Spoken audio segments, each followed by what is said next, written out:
Football, or soccer, is one of the most popular sports in the world. It's played by millions of young people around the world every day.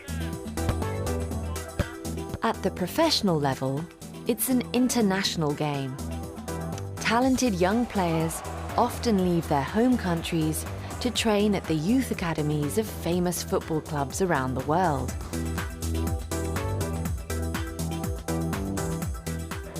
Becoming a successful player can change their life. One of the world's best footballers, Leo Messi, is Argentinian, but he has been playing for FC Barcelona in Spain for many years. Messi moved to Spain when he was just 13, and he was only 16 when he started playing for the first team. For a few lucky players, like Messi, playing football has not only been a lifelong passion, but it has also made them rich and famous. And sometimes, this fame gives them a chance to help others. Messi now works as a goodwill ambassador for UNICEF, helping children around the world. But even if it doesn't make you a star, football can make a dramatic difference to people's lives.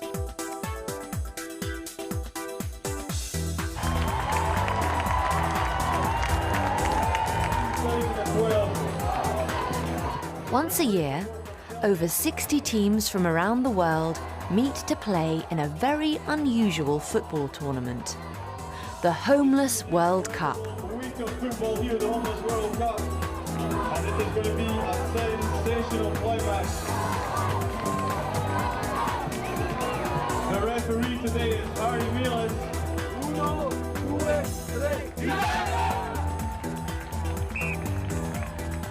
The Homeless World Cup brings together teams of homeless people to play football for their country and helps them change their lives forever.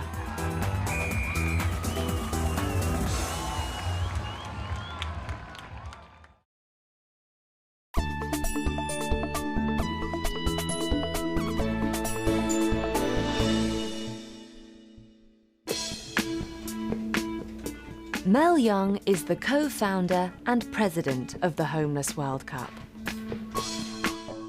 Mel started his career in journalism, but since 1993, he has been working on projects helping the homeless. Today, he works at the global organisation's offices at a football stadium in Scotland. He explains how the tournament started. The idea of the Homeless World Cup came in a conference that we were having in 2001 in Cape Town. I was talking with a colleague of mine, Harold Schmidt from Austria, about how we could include more homeless people. Mel and Harold thought of things that brought people together across the world. We use football because it's very, very simple. Everybody understands it. It's an international language, first of all, so you can involve anybody. Male, female, big, small, really good player, really useless player, doesn't matter. It's a great way of including people.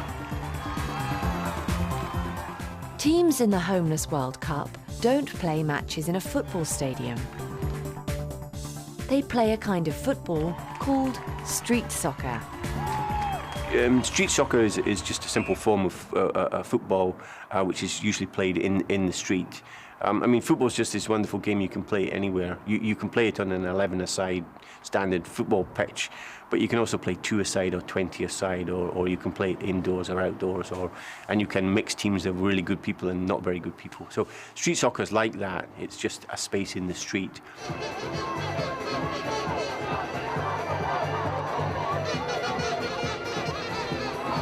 a long ball forward into the corner, picked up again by Mexico. The teams play on a small court. There are 8 players in each team, but only 4 play at the same time. The games only last for 14 minutes. In the World Cup tournament, the teams play about 3 games a day.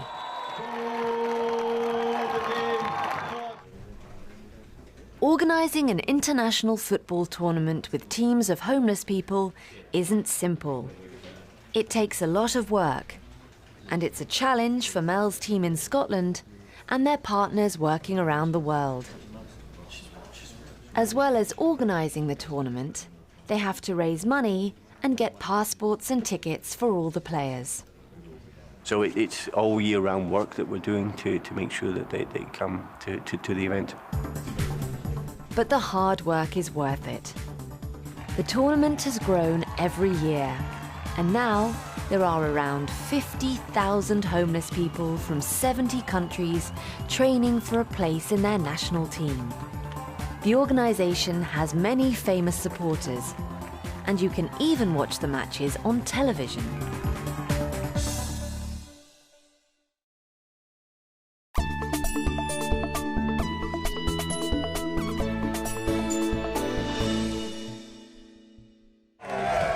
For Mel and his team, the most important thing about the Homeless World Cup is that over 70% of the homeless players change their lives for the better because of the tournament. The coach of the Kenyan team agrees. I can tell you that 95% of all the players who took part has changed their life for better. Because of Homeless World Cup, that they are where they are now. They say, no, this is not my life. I was not meant to be on the street. I must get out of it, go back home, and start a new life.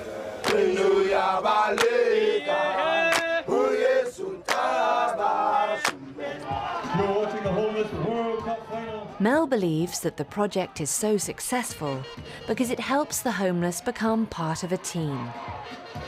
This helps them to improve their own lives, while the project supports and encourages them. Patiently waiting for that opening.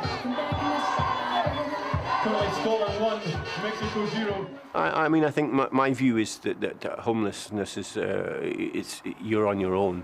And football is this great way in which you can be included. So we get people from that position and say, do you want to play football? And then the training sessions build. So you create a kind of, if you like, a family, which is the team. And the results for people like David Duke can be amazing. I was living in a homeless project in Glasgow, and I took part in the Homeless World Cup, which was held in Gothenburg in 2004. David had become homeless as a teenager in Glasgow in Scotland. But the Homeless World Cup helped him change his life. I went back into further education once I came back from the Homeless World Cup. David completed his college course and got a full-time job. And he continued to work with the Homeless World Cup.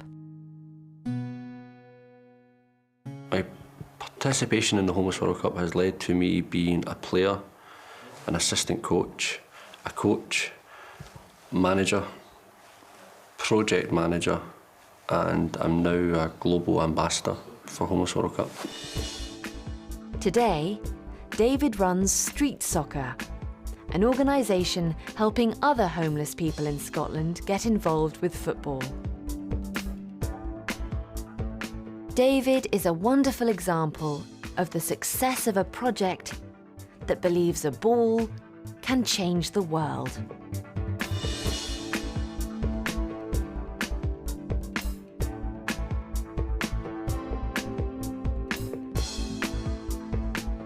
The Homeless World Cup helped me change my life by providing me an opportunity to change my own life. It inspired me, it gave me motivation, and it encouraged me to be all I can be.